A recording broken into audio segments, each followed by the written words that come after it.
Բարի երեկո, այս ուշ ժամին, այս ցուրտ եղանակին մի քանի վայրկյանով, մի քանի րոպեով ստիպված եմ իմ բնակարանի բալկոնից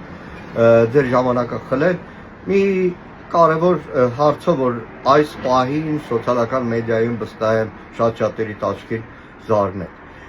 Խոսքը վերաբերում է հետևյալին, իշխանական պատգամավորներ, պաշտոնյաներ իրար հերթ չտալով բոլորը գրում են ուռա, դատարանի որոշմամբ բեկանվել է ամենայն հայոց կաթողիկոս Գարեգին II վեհափառի որոշումը եւ մասացոտն թեմի առաջնորդ Գևորգ եպիսկոպոս Սարոյանը վերականգնվել է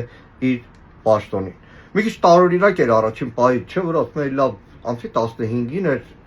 որը աննախադեպ է, բայց դա այլ թեմա է։ Գևորգ եպիսկոպոսը հայց ներկայացրել մայրաթոռի դեմ, ինչպես կլինի մեկ օրվա ընթացքում նման որոշում լինի։ Հետո նրանք էլ հասկացան, փորձեցին ուղղել։ Պարզվեց, որ եզակի դեպք է Հայաստանի քաղաքացիական դատավարական պրոցեդուրաների մեջ, այդ դատարանների պատմության մեջ, որ առաջին օրը ամսի 15-ին հայցը ներկայացվի դատավորը ափալ-թափալ, քան որ շեֆն է ասել, Նիկոլն է ասել, ափալ-թափալ որոշում կայացնի եւ հայցի ապահովման միջոց կիրառի Գևորգ եպիսկոպոս Սարոյանին մասացոտն թեմի առաջնորդի պաշտոնում թողնելու մասին մինչև վերջնական դատական ակտի կայացումը։ Նախ որ իրավական առումով դա ինքնին խայտարակություն է, դա այլ հարց է։ Բայց կա այստեղ մի մարդկային բարոյական մի խայտարակ բան։ Հայցը մայրաթոռի դեմ, որ մասյատոցն թեմի առաջնորդի պաշտոնում մնա Գևորգ եպիսկոպոս Սարոյանը,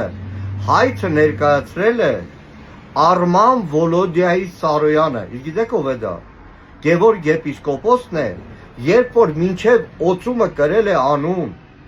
իսկ հոգևորականների համար դա հայտնի է, օծումից հետո իր ավազանի անունը իրենցը չէ։ Այսպես է Նիկոլ Փաշինյանը բոլորին մինչև վերջ շրիշակից ներքև իջեցնում, մեկին ծնկեցնում եկեղեցում, ԱԱԾ-ականներին, ոստիկաններին հազարներով փողոցներից տուն չի թողնում գնան։ Իսկ եպիսկոպոսին, որը պետք է հպարտանար իր անունով, պարտադրում դատարան դիմել իր ավազանի անունով, որից արդեն պետք է հրաժարված լինել։ Նա պետք է շարունակեր մնալ Գևորգ եպիսկոպոս Սարոյանը։ Բայց Հայաստանն է, աննախադեպ են ասում ԿՊ պատգամավորները քիչ առաջ, իրոք աննախադեպ այսպիսի արժեզրկում ու բարոյազրկում։